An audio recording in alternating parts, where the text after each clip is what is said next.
All right, hello to all of my subscribers. I hope that all of you are having a good day and that you have had a good week. A couple of things to talk about today. First and foremost, I would like to give an update on how things are going with me health-wise. So 2 weeks ago was when I had the surgery. For anybody that is new to the channel, I had cochlear implant surgery 2 weeks ago, today actually. And so I want to give an update real quick on how that is going, because I promised that I would share progress.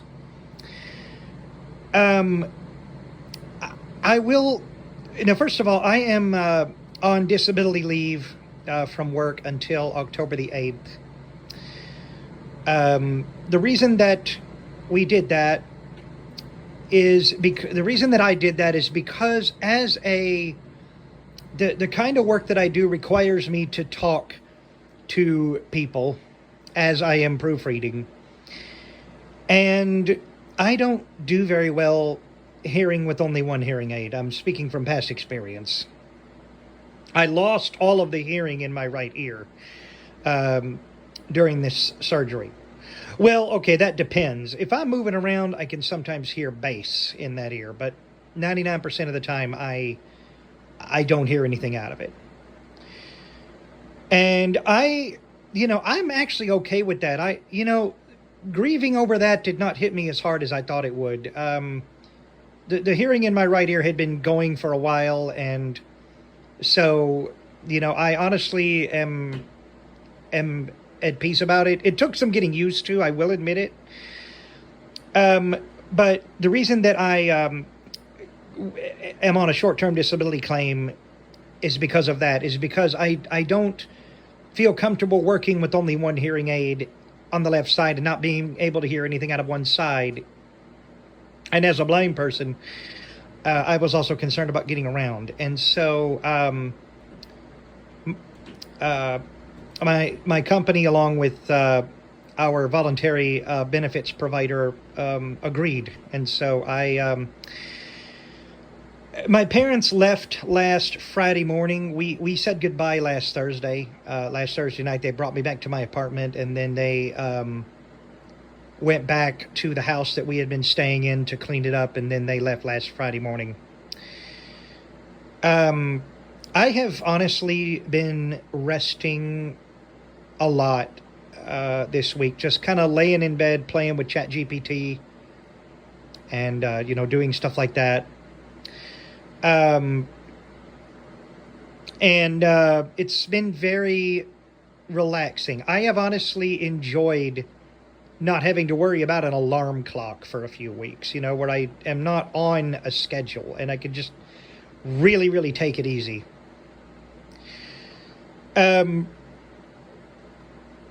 So as far as the pain is pretty much gone. There is still some minor irritation around the implant site on my head. Sometimes it's just a dull throb, and it comes and goes. It's not constant. It really depends on what I'm doing, really, but it doesn't hurt a lot anymore. And so I'm happy about that. The pain was really bad when I first woke up from the surgery, but it was largely gone within, it was at manageable levels within about 24 hours. And then I started taking Advil instead of the prescription painkillers I was provided. And by the time my parents dropped me off at my apartment, it was down to a dull throb, and it wasn't that big of a deal. But there is still a little bit of pain and a little bit of residual swelling, but that is apparently normal for this kind of procedure. And I also still have not had any side effects, so no vertigo and no numbness at the site or anything like that. It has largely been very. It was a phenomenal surgery, and I want to thank everybody who was offering up prayers and support during the operation and after. They were definitely felt, and they meant a lot. So thank you. So, reflecting on it 2 weeks later, I have a little bit until the implant is activated.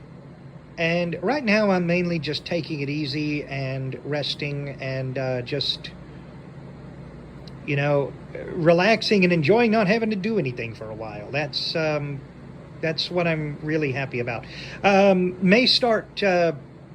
May order some GoPro accessories in the next week or so to get started learning the GoPro while I've got time. While I've got time off, I may start learning how to do that. Putting the battery in and putting the micro SD card in and getting it set up and stuff like that. We will probably do that. I will probably do that. I'm also looking at getting a Hover Air drone. Thanks to Sam over at the Blind Life, which I don't subscribe to that channel. And it's not because I don't like him or anything like that. I just don't subscribe to it. It's not necessarily my cup of tea. But I heard about this automated, autonomous drone from him. And I became very intrigued by it. And so I am thinking about getting one. And as it happens, newer versions are about to come out. So, I'm very tempted to get a drone for selfies and aerial shots and stuff like that. Like when I start vlogging from parks and I can get permission, I would like to have the drone follow me around as I do certain things. That would be a really neat idea. That'd be a neat thing. But anyway, that's neither here nor there.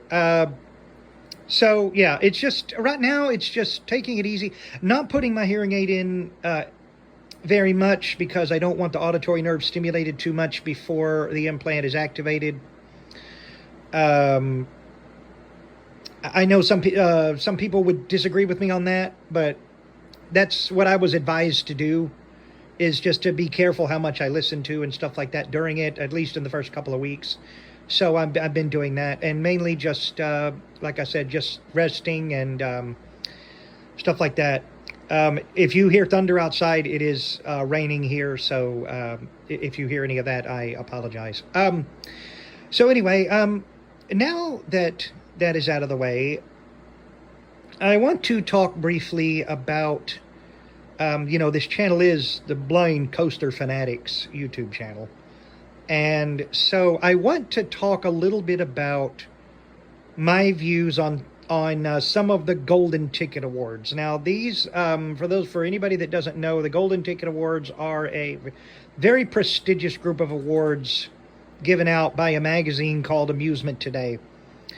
And the Golden Ticket Awards happened I believe it was last weekend. Yeah, it was last weekend up in Pennsylvania. And I'm not going to go over everything because there are some awards, there are some attractions that got awards that I don't know anything about. So I don't want to comment on them. It's not that I know some people will say, well, why aren't you saying more about this? Well, the reason is because I don't know enough about it to make a comment. But before we do that, I want to talk a little bit about, we tragically lost an iconic and historic roller coaster this past Sunday. Scorpion at Busch Gardens, Tampa gave its last rides. And I, as a fan of Anton Schwarzkopf's roller coasters, he is my favorite coaster manufacturer. I I was devastated when I got the news that this coaster was being closed because, we're losing another Schwarzkopf. And, Schwarzkopf was a man ahead of his time. I mean, if it hadn't been for Schwarzkopf, then we would not have the modern vertical loop that is found on roller coasters. It was Schwarzkopf that brought it back. And we really owe him a debt of gratitude for that, enthusiasts and the industry. And, his coasters, even after 40, 50 years, run so smoothly. They run like they're new. Like I said, he was a man ahead of his time when it came to innovation and things like that. And it really, every time I hear about one of these things being torn down, I'm deeply saddened. This one in particular, I had the pleasure of riding Scorpion 3 times in 2022 during the American Coaster Enthusiasts Spring Conference in when we were at Tampa, when we were at Busch Gardens. And I mean, it had classic Schwarzkopf. It had, the train with the lap bars, and the feel of the ride was just great.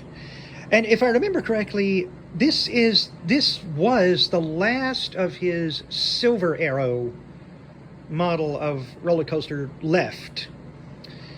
If I remember correctly, the Silver Arrow was basically, from the way it's been described to me, and I don't know how accurate this is, the vertical loop is angled to the side of the rest of the ride, or something like that. I mean, you can't tell on ride; it's just like you're going straight through a loop. But they're built differently, and they're very compact.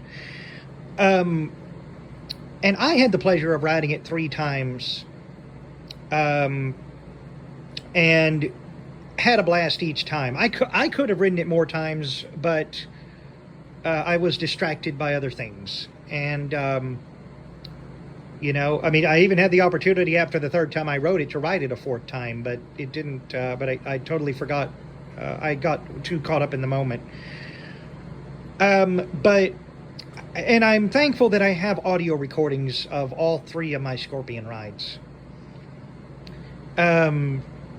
This ride was just a cute little gem in the back of the park. I mean, it was very smooth. It was compact. I mean, come on. It was a Schwarzkopf loop. You can't go wrong there. It's just, you can't go wrong with his loops.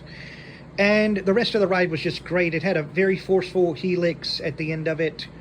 And it was really, really fun. I really hope and pray that another park buys this ride and saves it. Knoebels, if in the event you're somehow listening to this video, I really hope that you can save the ride. Let me take care of this.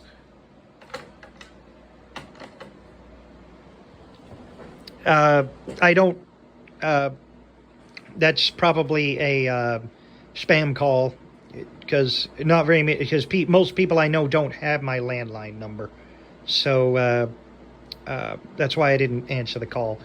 Knoebels, if you're listening, if through some strange coincidence you're listening to this, I really hope that you save this ride, please. I appreciate your preservation of historic rides, and I really hope that you can find space in the park for it, or even, I would love to see Gene Staples get a hold of it. He's the guy that bought Indiana Beach and is now running it, and a couple of other, he is managing a couple of other parks as well. I would love to see another park get a hold of this so that it can ride again. Even if it's got a new name, Gene Staples already saved 2 Schwarzkopfs. All-American Triple Loop, and the as yet to be named and built one of his other roller coasters, which is lying in pieces at Indiana Beach right now. And by the way, I was really happy when I heard that All-American Triple Loop is now running without the accordion restraints, which I never had the chance to ride it with the accordion restraints, but I heard that it was absolutely unbearable from a lot of people, even diehard enthusiasts. And so I'm very happy that the ride is running without them, as Schwarzkopf intended, in my opinion, with only lap bars. I don't mind seat belts, I don't mind seat belts, but I'm really happy to see that it's running with lap bars only now. Anyhow, so enough of that. R.I.P. Scorpion. I hope you can sting again at another place. I really hope you can. I mean, heck, it'd be cool if Holiday World saved it, although I don't see that happening for a whole host of reasons. No offense intended, Leah, if you're listening. But anyway, no offense intended at all. Anyway, let's talk a little bit about the Golden Ticket Awards. Now, I'm going to share some of my thoughts on certain awards. Again, I'm not going to go into every award because I don't have thoughts on every award, but congratulations to every winner.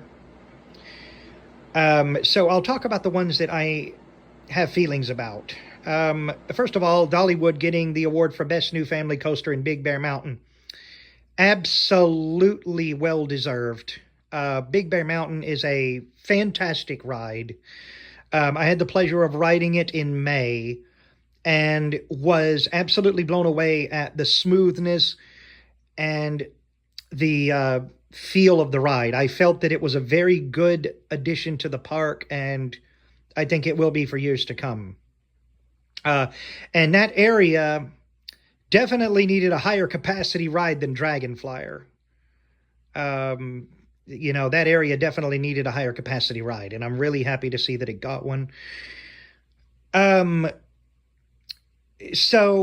Holiday World got an award for Best New, I believe it was called Best New Family Coaster. No, yeah, Dollywood got one for Big Bear Mountain, but also, if I remember correctly, but Holiday World got one for Best New Family Coaster as well, or Themed Coaster, or I can't remember the exact name, for their ride Good Gravy, which is a family boomerang. Now, first of all, I freaking love the theming behind this ride, and I love the concept of a themed, like the themed gravy boat trains and whatever.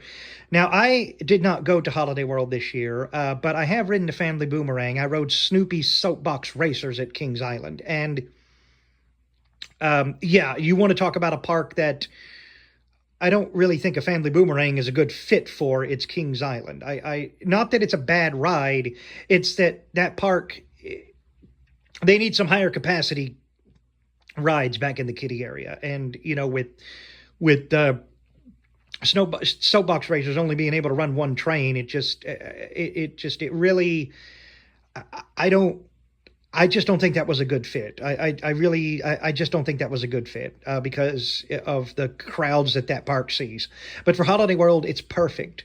And I love Family Boomerangs. I do think they're good rides. The one that I rode at Kings Island, I was impressed with. The only roller coaster where I will ride in the front seat is one of those Family Boomerangs because of the vertical spike and coming down backwards off the vertical spike. That is a really cool feeling, and I love, again, the smoothness and the lap bar only trains. I really, really like it. I liked it for what it was, and I love what Holiday World did with it, and the way they themed it. That's a really, really neat idea. It's a really neat concept, and it's cute, and I'm glad that they got an award for that. They also got an award for Best New Concept for apparently something that they do during their holidays. They did this year during their Holidays in the Sky drone show. I'm not a fan. Those things bore me, to be honest with you. It's not something that I would go out of my way to see. And so I don't really have a comment on that. Um, I'm happy for them, that they had that. And also, Europa Park in Germany got Best New Coaster. Now, this is one I have heard reviews of Voltron, and it is definitely well deserved. That ride is just, I want to ride that thing so badly. I really, really want to ride that thing. Um, Holiday World also got an award for the Wildebeest water coaster. Now, this I have mixed feelings about Wildebeest because I prefer Mammoth, which is right next door. Wildebeest offers good rides, but I'm kind of torn about this one because I think Mammoth should have gotten it, although they both are fantastic rides. I mean, the guy that I go to parks with, he told me that sometimes Wildebeest can provide better rides, and I believe it, but it just, maybe I'm just biased because I love Mammoth, but I was also really happy to hear that Knoebels, of course, got more awards, including the one for Best Wooden Coaster for Phoenix. That's another bucket list park that I want to get out to. It's that one is definitely one that I would like to experience. I've heard so many good things about it. And Fury 325 at Carowinds, which part of me thinks that people hype this ride too much. Now, to be fair, I haven't ridden Fury, but I really do not see Fury as a good ride. But everybody's like, "Oh, dude, you need to ride it. It's a longer Orion." I love Orion, and they're like, "Yeah, I love Orion at Kings Island," and everybody's like, "Dude, it's a longer Orion. Trust me, you'll love it." And so I'll take their word for it. Hopefully, I can get out there after my implant is healed and take a ride. So anyway, overall, a good crop of award recipients this year. And by the way, I also could not be more proud as a member of American Coaster Enthusiasts to hear about our three founders being named Golden Ticket Legends. I am very proud of that as an ACE member. If I remember correctly, I believe all three of them are actually still alive. The founders are all three still alive. But big congratulations to them, and it was definitely well deserved. What the movement that you three guys started has blossomed, and I'm a proud member of it. I mean, yes, I did not have a good time with ACE when I went to my first event I went to my first regional event in 2021 at Kentucky Kingdom, and that was fun. But when I went to my first national event in 2022, it really was not that good, and I really did not have a lot of fun. And I said that I would never go to one again. But then came earlier this year when I could not go to No Coaster Con in Chicago because of the winter weather that hit Chicago that weekend. And so I decided at the last minute to go to Winterfest at SeaWorld San Antonio, which is sponsored by what would be my home region if I were still in Texas, ACE South Central. And that restored my love for this organization, going in there and riding the coasters at SeaWorld and whatever, and just having that exclusive time and whatever. I absolutely loved it. And the people I was with, Chip and Krista and Ashley and Scott, they were so fun to be with. And Krista and I riding Texas Stingray 3 times is I will not soon forget that. That is now one of my favorite wooden coasters. It's so fun. And I will definitely be attending more events after my medical things are completed. I can't ride coasters for 3 to 6 months so that bone can grow around the implant and hold it in place. So I can't I won't be doing coasters for a while. You know, because we don't want the implant to move too much for the first few months. So he said, don't do any high-speed rides. But I definitely hope to get back out there. And, you know, a lot of what I viewed as frayed relationships in ACE have really turned into great friendships. You know, people that I met, heck, even some of the people that I hung out with in 2022, who I did not think were very nice people at the time, have turned into great friends, you know, as I've gotten to know them. And, you know, it's been really fun. And Andrea, who attended No Coaster Con last year, introduced me to the National Amusement Park Historical Association, which I'm also now a member of, as an advocate for the preservation of historic rides and other aspects of the amusement industry. I'm really glad that I found NAFA too. So, you know, that's the one that really stood out to me when I heard about it, was the ACE founders being named legends. That is absolutely well-deserved. And we should all, as ACErs, be proud of that accomplishment, to get that kind of recognition by the amusement industry. It was very meaningful. And I call it a win for the entire club. That's my air conditioner turning off and on, just for anybody that's wondering. The weather outside is being crazy, so the AC's coming off and it's turning off and turning back on. It's no big deal. So anyway, I will wrap this up here.